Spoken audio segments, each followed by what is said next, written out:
खुलुमबाय स्टुडियोआव आं उदांस्रि मुसाहारि आर'नाइ एन्टारटेनमेन्टआ 5थि एडिशननि mister miss teen and Mrs केटेगरिनि बड'लेण्ड 2025 हाबाफारि खुंफुंदों। नंगौ थांनाय 5 जुननिफ्रायनो खुंफुंजानाय क'क्राझार सहरनि केडिएसएनि बेडमिन्टन एस'सिएशन इनडुर स्टेडियामाव दिनै आर'नाइ एन्टारटेनमेन्ट आरो बिटिआर सरकारनि हेफाजाबाव 5थि एडिशननि mister miss teen and Mrs केटेगरिनि बड'लेण्ड 2025 हाबाफारि लादों। मख'जाथावदि फारियै बे mister and miss Bodoland, mister and miss kids, Mrs Bodoland बे मोनबा केटेगरिनि फेशन श'खौ क'क्राझार सहरनि साखाथियाव थानाय बड'फा कालचारेल कमप्लेक्स नब्लाङाव फैगौ 6 जुलाइआव जोबथा फाइनाल खुंफुंगोन। बे हाबाफारिनि सोमोन्दै आर'नाइ एन्टारटेनमेन्टनि फाउन्डार एन्ड डिरेक्टर जायख्लं बसुमतारिया खौरांनि गेजेरजों मा फोरमायखो फै जों आबुङै मिथिना लानि। आर'नाइ एन्टारटेनमेन्ट क'पारेटिभ ससाइटि जोङो दिनै फैनानै 5 इयार्सआव आगान होबाय। 5 इयार्स सेलेब्रेसन जानो थांगासिनो दं। फैबाय थानाय 6 जुलाइआवहाय जोंहा ग्रेन्ड फाइनालि बड'फा कालचारेल कमप्लेक्सआव। दा जों खुंनानै नैबे बोसोराव 5 इयार्स जानायावहाय जों स्पेसियेलि आङो बिटिआर गभर्नमेन्टखौ थेंक्स होगोन। बिथांमोनहा नैबे बोसोरनिफ्राय जोंनि जे इभेन्ट मोनसे गथ'फोरनि जे टेलेन्ट श'केस इभेन्ट बेखौहाय मोनसे गभर्नमेन्ट रेकगनाइज इभेन्ट खालामनानै होबाय। दा बे बुंनायनि सिगां आङो जोंनि मानाव गेदेर श्रीजित रेसपेक्टेड प्रमद बर' सारखौ आंनि गोसो गोरबोनिफ्राय साबायखर बावहरगोन। आरो सेकेन्डआव कालचारेल एम श्रीजित दावबायसा बर' सारखौ, आरो थामथियाव आङो इसिएस सेक्रेटारि अफ बिटिसि मिसेस फामि ब्रह्मखौ आं थेंक्स हरगोन। माने बिथांमोननि नाजानाय आरो आंनि नाजानायजों दिनैसिम जोंनि नैबे टेलेन्ट श'केस बिटिसिनि मोनसेल' नायल' जाल' दासिम थांनानै दङ। बिथांमोनहा दिनै आंनि बे नाजानायखौ नुनानै बे इभेन्टखौ मोनसे प्रभिन्सियेलाइज खालामनानै होनायनि थाखाय, मोनसे केलेन्डार इभेन्ट खालामनानै होनायनि थाखाय आं साबायखर बावहरगोन। दा जोंनि mister miss teen kids and Mrs बड'लेण्डआ नैबे बोसोराव 5 बोसोराव आगान होफैबाय जोङो। दा बै 5 बोसोर आगान होनायजों जों गोबां माखासे गोदान एजेन्डाफोरखौ लागासिनो दं। आरो जेरै फेशन इन्डास्ट्रि होनोबा अनलि जोङो गाननानै जोमनानै देखायनाय माबा मोनसे राव बुंनाय बेल' नङा। जों फेशन इन्डास्ट्रिजों लोगोसे माखासे इडुकेसन पारपस जायफोर जोंनावहाय माखासे प्राइभेट इनस्टिटिउसनफोर दङ, एयार हस्टेस, माखासे जेरै NID national school of designers, बेफोरबादि जों कलाबरेसन खालाम जोंनि गथ'फोरखौ डिजाइनाराव सासे डिजाइनार जानानैबो गावनि लाइफ केरियारखौ जानो हायो, सासे एयार हस्टेस जानानैबो गावनि लाइफ केरियारखौहाय इमप्रुभ खालामनो हायो। बै एजेन्डाखौ जोङो नैबे बोसोरनिफ्राय लाबाय थादों। थांनाय बोसोरफ्राव जों हायाखैमोन, मानो होनबा फाइनान्सियेल प्रब्लेमनि थाखाय। दा नैबे बोसोरावहाय जोङो जोंनि दानि जायफोर यां जेनेरेसन गथ'फोर बिथांमोननि थाखाय जेबो प्रि एक्टिभिटिस गैया। माने फरायनायनि अनगायै माबादि प्रि एक्टिभिटिस खालामदेरनांगौ, मोनसे टेलेन्ट श'केसनि खालामदेरनांगौ। न' डाउट स्पर्ट्सआ दङ जोंनाव इडुकेसनजों प्लास। ओमफ्राय नैबे जोंनि बे फेशन इन्डास्ट्रि बेजों जोङो देग्लाय मोनसे एवार्डनेस होनो सानदों। बेखौ 6 जुलाइआव होगोन जोङो। मानो होनोबा जोंनि गथ'फोरा फ्रि समावहाय जेबो एक्टिभिटिस गैयैलाय एलक'हल कनजाम खालामो, जौ लोङो, सिगारेट सोबो, नङा होमबा? दा बे श'नि गेजेरजों जोङो एबार न' एलक'हल एन्ड न' ड्राग्स मोनसे एवारनेस प्रग्रामखौ बेजों लाफादों। आरो लोगोसे जोंनि जाय मिस्टार एन्ड मिस बड'लेण्ड जायो बिसोरखौ जोङो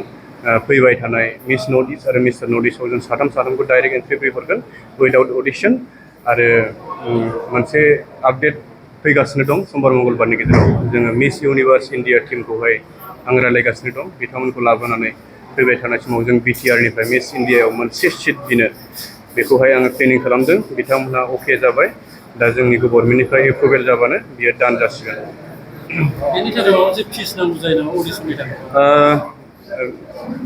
सारनि कुइसनसिम आंनिफ्राय थेंक्स। जोङो स्पेसियेलि देग्लाय नैबे आर'नाइ एन्टारटेनमेन्टआ अर्गेनाइज खालामदों mister miss kids and Mrs Bodoland. बाहाय जों कमप्लिटलि रेजिस्ट्रेसन फिसखौ फ्रि खालामनाय जादों, अडिसनबाबो जों फ्रि खालामनाय जादों। आरो बेनि थाखाय जों फुडिं सिस्टेमखौ 5 डेजनि थाखाय जों फ्रि खालामनाय जादों। खालि जों स्टेखौबो जों नागिरनानै होगोन, बाट जों पेमेन्टखौ खालामनाय नङा। आरो गासिबो जों फ्रियानो खालामदों। दासिम दाख्लै फार्स्ट अडिसनाव जों उदालगुरियावहाय 40 गथ'फोरनि बारा अडिसन होफैदों, बेनि गेजेराव केटागरि वाइज। दा जोङो नैबे देग्लायनि 5 बोसोरावहाय जोङो केन्डिडेटखौहाय लिमिटेड लादों मिस केटागरियाव जों अनलि 15 केन्डिडेटखौ जों सेलेक्ट खालामगोन 15 केन्डिडेटखौ मिस्टार केटागरियावबो जोङो अनलि 15 केन्डिडेटखौ जों सेलेक्ट खालामगोन मिसेस बडलेण्ड केटागरियावहाय जोङो अनलि 10 केन्डिडेटखौ सेलेक्ट खालामगोन टिनेज केटागरियाव जोङो 12 केन्डिडेटखौ सेलेक्ट खालामगोन किड्स केटागरियावहाय जोङो अनलि 10 केन्डिडेटखौ सेलेक्ट खालामगोन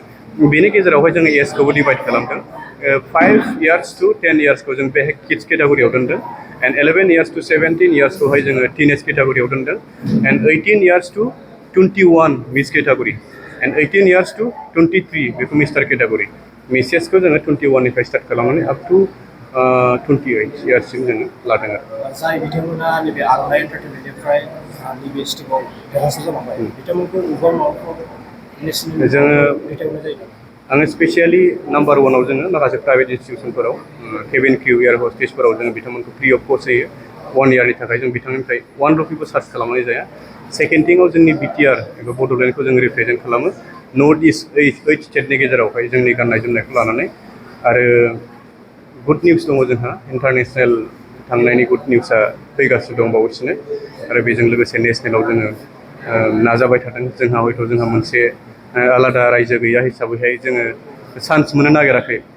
थेवबो आङो बिराद ट्राइ खालामदों हप मोननो हागौ आरो इन फिउचार गोजोन्थों खुलुमबाय गिबियावनो नायगिरि नोंथांमोननिसिम आं मिसेस देंखो गयारि विनार 2024 नि दा जोंनि बे आर'नाइ एन्टारटेनमेन्टनि अडिशना दासिम उदालगुरियाव जानानै थांबाय आरो दिनैहाय नै जोंहा क'क्राझार डिस्ट्रिक्टआव जादों आरो गाबोनहाय तामुलपुरावहाय जागोन दा बेवहाय गोबां फैदों कन्टेस्टेन्टफ्रा दा गोबां मोजां कन्टेस्टेन्टफोर फैदों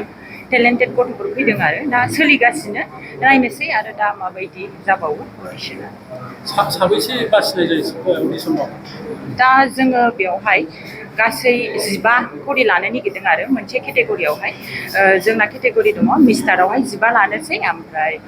मिसावहाय 15 ओमफ्राय मिसेसफोरनि दङ ओमफ्राय टिननि दङ मिस्टार टिन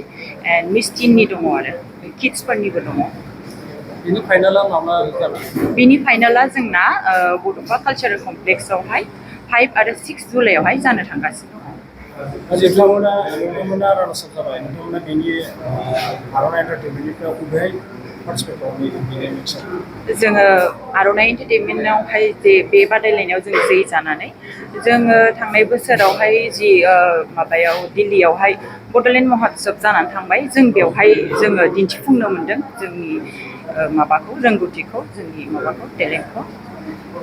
जिथु बे एन्टारटेनमेन्टनि बानजायनायाव जिथु अडिसन लानानै माखासे देरहासार जानानै बेफोरनि एचिभमेन्टआ नेसनेल लेभेलफ्राव माबायदि दङ माबायदि माने एक्सपार्ट जायो माने नेसनेल लेभेलाव माबायदि जुजिनो हायो बिसोर बेवहाय जुजिनो जेनेबा हायो जेनेबा गावनि रोंगौथिफोरखौ देखायहैनांगौ मानांगौ गुबुन गुबुन जायगानिफ्रायबो गुबुन गुबुन स्टेटनिफ्रायबो गोबां फैयो दा बिसोरजों कमप्लिट खालामनायाबो गोरलै नङा नालाय बेखायनो जोंबो जोंनि जायगानिफ्राय मोजाङै नाजानानै मोजाङै थांनांगोन आरो बेवहाय जाफुंसारहैनो थाखाय हारिमु बा फेशननि बिथिङाव नोंथांमोना मोनसे मोजां हाबाफारि लादों बे हाबाफारियाव गोबां रांनि गोनांथिबो जायो नोंथांमोनखौ बेबायदि हाबाफारियाव सोरबा मदद खालामदों नामा सरकारनिफ्राय बा सोरनिफ्रायबा बेनि एथबां आं दा मिथियाखै जेनेबा एक्सपिरियेन्स मोनाखै खोनानो मोनाखै खिन्थु दा आं एसे सार गेदेर बिथांमोननिफ्राय खोनानो मोननायाव बिटिआर सरकारा हेफाजाब होदों होननानै आं खोनानो मोन्दों आरो बेखौनोखि आर'नाइ एन्टारटेनमेन्टआ अथ' गिदिर प्लेटफर्म होदों बिसोरनि दा बोसोरबा जाबाय बेखौ खुंफुबाय थानाया mister miss kids tin and Mrs Bodoland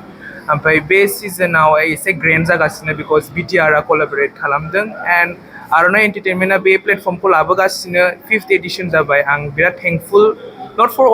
only four me but all the people's and society specially जोंनि बर'नि थाखाय आरोना जों गावनि कालचार गावनि हारिखौ खालि जायगायावल' नङा इन्टारनेसनेलिबो जोङो देखायनो हायो आरोना बेखौनो आङो माने थेंकफुल आरोना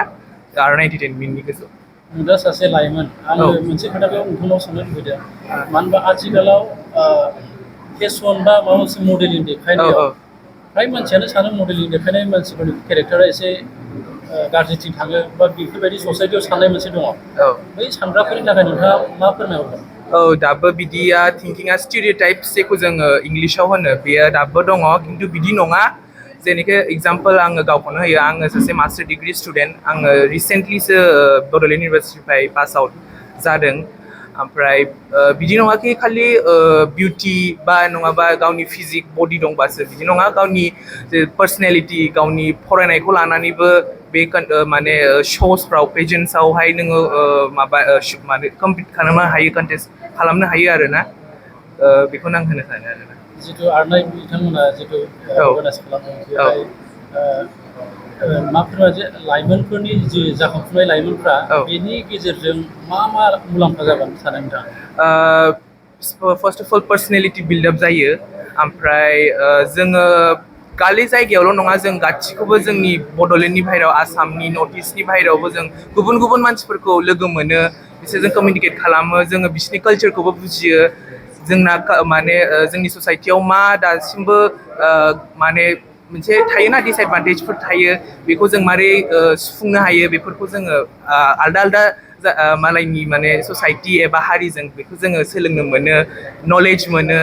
आरोना बेखौनो होनो सानो आपकामिं नोंथांनि उनाव नोंथांनि एमआ मा बेसेबांसिम दावगालांनो सानो नोंथाङा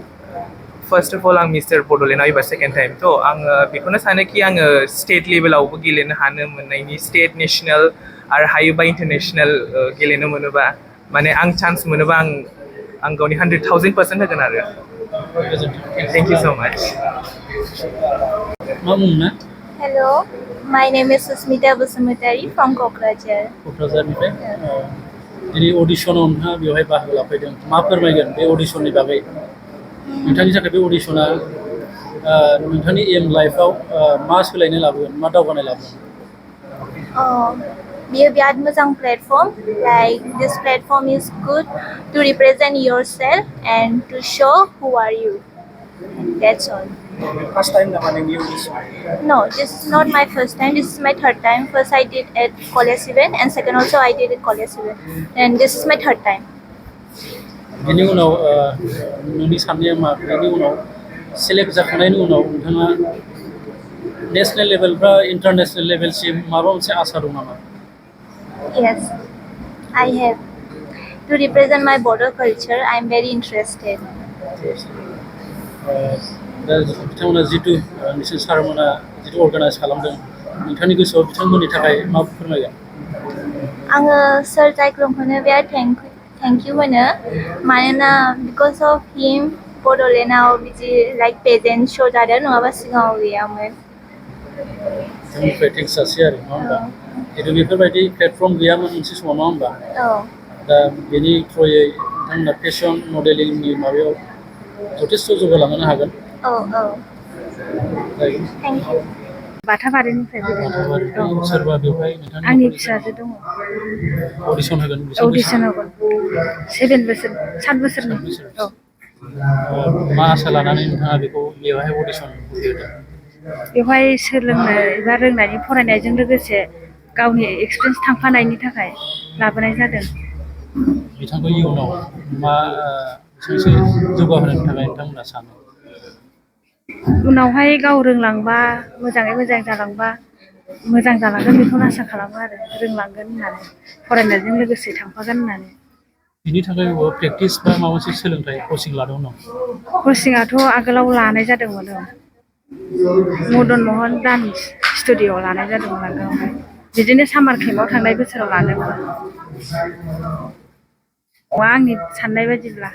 सोलोंनांगौ बयबो रोंनांगौ गावबा गावनि बेबो मोनसे सोलोंनायसो नालाय फरायनायजों लोगोसे थांफानाय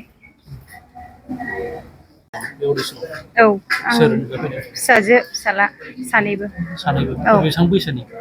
फिसालाया 8 बोसोर आरो फिसाजोआ 13 बोसोर सिगां समाव बिदि अडिसन होफेरदों नामा होफेराखैमोन एबार फार्स्ट टाइम माबायदि रोंखाराखै माबायदि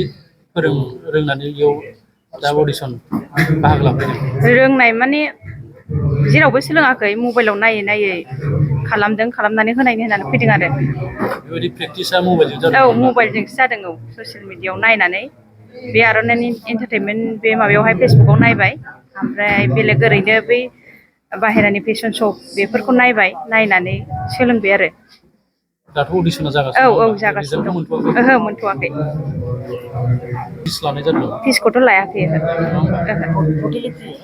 औ आसा माने गथ'फ्रा रोंनानै माने गाव एसे माने एक्सपिरियेन्स बारायनांगौ जेनेबा फरायनाय मानायाव गिदिर जायोबा जेनेबा फरायनायजों लोगोसे बेबो मोनसे पार्ट जेनेबा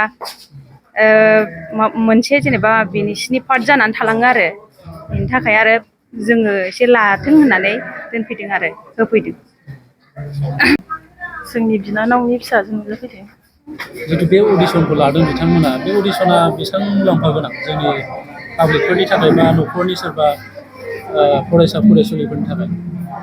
बेसेबां गोनां बेसेबां मुलाम्फा दं बेखौ लानानै मुलाम्फाया दङ जेनेबा जेरावबो रोंखा राखा जाखाजोबनांगौ आरोना ओंखायनो बे मोनसे मडेलिंसो नङा होमबा? मडेलिं औ